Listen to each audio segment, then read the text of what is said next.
Success तो कभी and नहीं हुआ है आज तक। मैंने जितना देखा है, मेरी मम्मी ने लाइक का कूली काम करना स्टार्ट किया। कि बॉस है, तो इस तरह का सिस्टम यहाँ भी चलता है। अगर वो ज़्यादा स्ट्रेस में है तो हमसे कुछ हो सकता है, हम सपोर्ट करते हैं। क्या तुम्हें लगता है शेफ सिर्फ कुक करते हैं? So there is lot more you should know about the kitchen. Let's meet Ashok, who has over 15 years of experience in this industry. From Kuwait to Taj, Marriott, Radisson, he has seen it all. Wait, so he started by selling newspapers and milk in the childhood. So let's go and meet Ashok.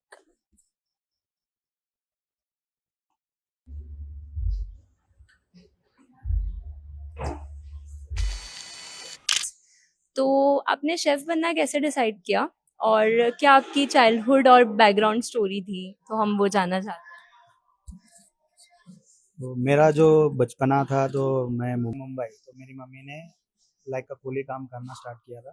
तो my sister use to take care of me, my brother and my mother they use to work both. So हम लोग वहीं से start किए थे। तो हमारी रोजी रोटी वैसे ही चलती थी।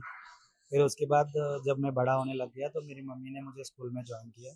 तो मैं पढ़ना स्टार्ट किया। फिर ऐसे ही हमारा चलता रहा। देन वंस मैं कॉलेज थोड़ा बड़ा होता गया, 8 स्टैंडर्ड 9 स्टैंडर्ड, देन थॉट कि मैं अपना भी, मम्मी और भाई सिस्टर काम कर रहे तो मैं भी कुछ करूं बोल के, तो मैंने अपना पार्ट टाइम जॉब एक मिल्क सेंटर में ज्वाइन किया था। Then I use to do newspaper as well. तो न्यूज़पेपर भी मैं डालता था। तो दुनिया में सबसे पहले बढ़ती है न्यूज़पेपर। तो मुंबई ने बहुत कुछ सिखाया है। तो आप मॉर्निंग में सो 4:30 आई यूज टू वेकअप। तो मैं 4:45 में न्यूज़पेपर को रिपोर्टिंग करता था।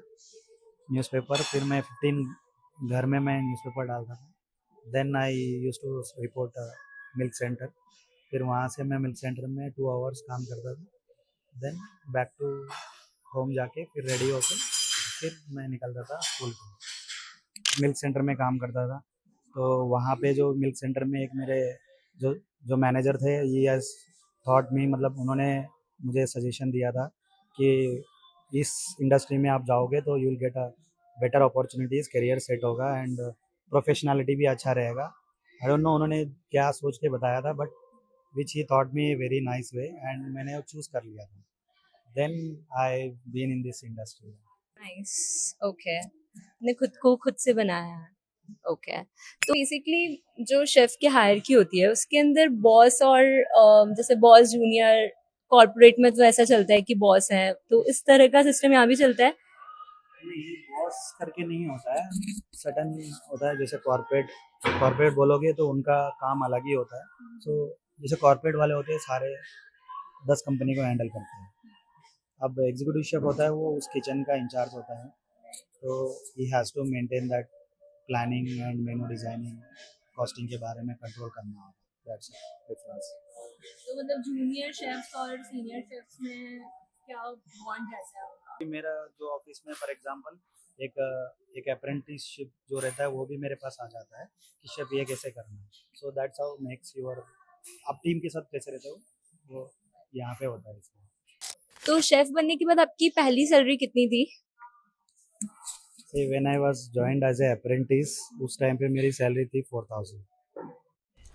हम लोग काफी क्यूरियस होते हैं चीज जानने के लिए कि ताज होटल में अगर कोई लाइक एनी 5 स्टार होटल पे अगर कोई एग्जीक्यूटिव शेफ है, तो आपको आपको आइडिया होगा कि वो अराउंड कितना उनकी सैलरी होती है। बेसिकली ताज, आप ताज पूछे हो तो बेस, अब डिपेंड्स ऑन एक्सपीरियंस होता है एग्जीक्यूटिव शेफ की। तो व्हेन आई वाज इन ताज, उनकी सैलरी थी उस टाइम पे 2011 में, उनकी सैलरी थी 2.5 सैलरी, 2 lakhs, या पर मंथ। That's great. मतलब आई थिंक अराउंड कोई भी 5 स्टार होटल में अराउंड इतना ही सम रहता है एग्जीक्यूटिव शेफ के लिए। डिपेंड ऑन, एक्सपीरियंस, आपका कितना साल का एक्सपीरियंस है और आपका परफॉर्मेंस क्या है, वो मायने रखता है। मतलब इसमें इंक्रीमेंट भी जो आपको मिलते हैं वो रेटिंग के बेसिस पे मिलते हैं, रेटिंग और परफॉर्मेंस, परफॉर्मेंस, कस्टमर हाँ रिव्यूज। हाँ, कितने कस्टमर्स आपको रिव्यू, आपका फीडबैक्स क्या आ रहे हैं, कस्टमर्स आपको देखे कितने, आपका कवर्स कितने हो रहे हैं, रेवेन्यू कितना, मतलब अभी नाउअडेज तो सोशल मीडिया हो गया, तो आप आएंगे लिखेंगे आपके खाने के बारे में, that's only shows your performance. Great. और चलो अब थोड़ी लाइफस्टाइल के बारे में डिस्कस करते हैं। जैसे कि वीकेंड्स पे भी यहाँ पर तो लोग आते ही हैं, वीकेंड्स हो चाहे कोई फेस्टिवल हो, तो फिर मतलब आप ऐसे कैसे मैनेज करते हो? बहुत हैक्टिक रहता होगा, बट कैसे ये चीजें मैनेज होती है?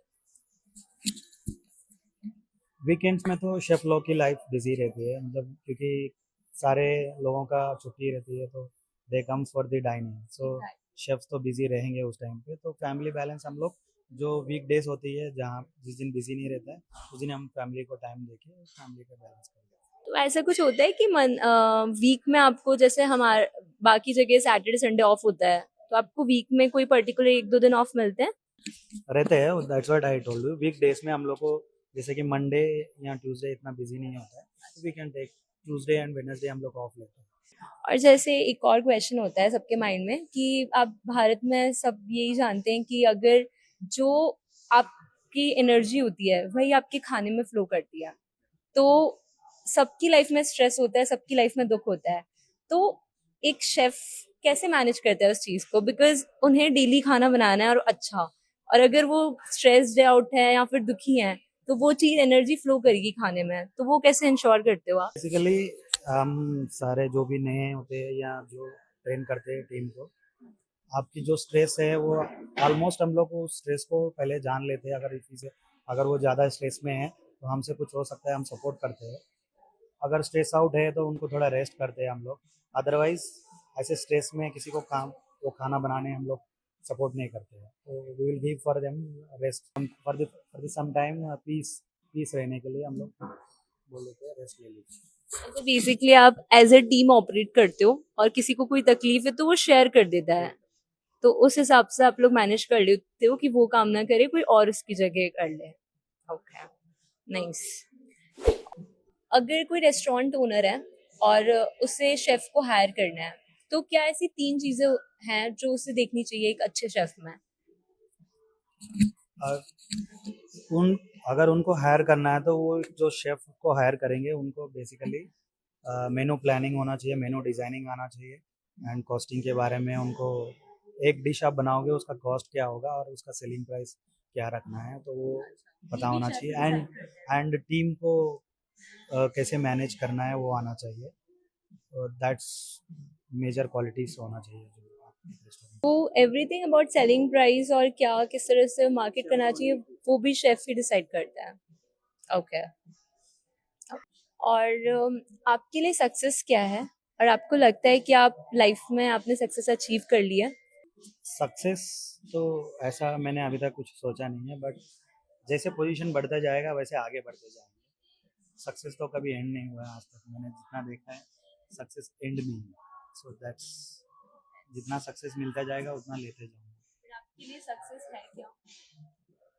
सक्सेस मेरे लिए यही है, जो फैमिली को टेक केयर करूं, मेरी मम्मी है, मदर को टेक केयर करूं, मदर है, मदर को टेक केयर करना है, वाइफ है, उनको टेक केयर करना है, किड्स आएंगे तो किड्स को टेक केयर करना है, दैट इज माई सक्सेस।